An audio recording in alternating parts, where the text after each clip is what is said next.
File management. This tutorial will teach you about file management in CADbro. Open the SOLIDWORKS assembly file.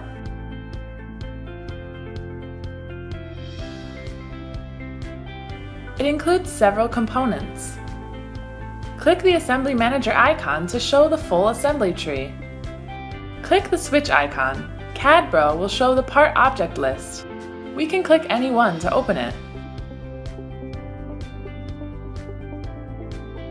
Click the Exit command to go back to the Object Manager.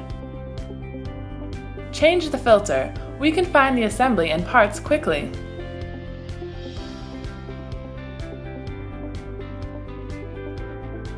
Change the Preview filter.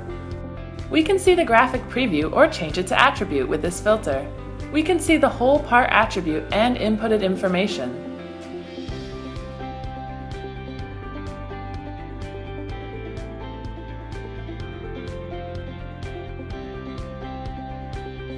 Another quick way is to double-click the column to input the attribute information.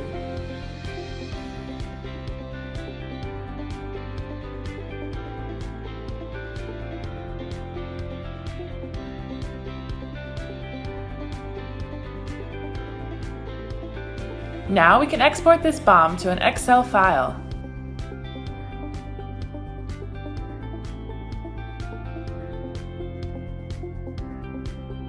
Go back to Object Manager. We can right-click any part to delete it.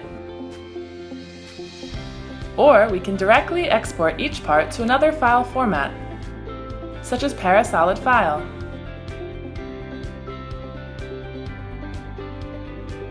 We can even select multiple parts to export as the same format files at once.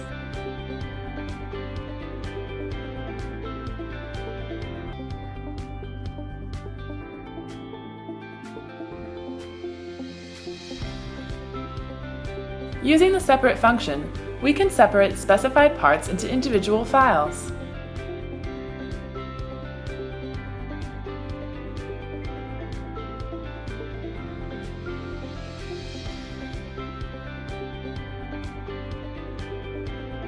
That's all about file management in CADbro.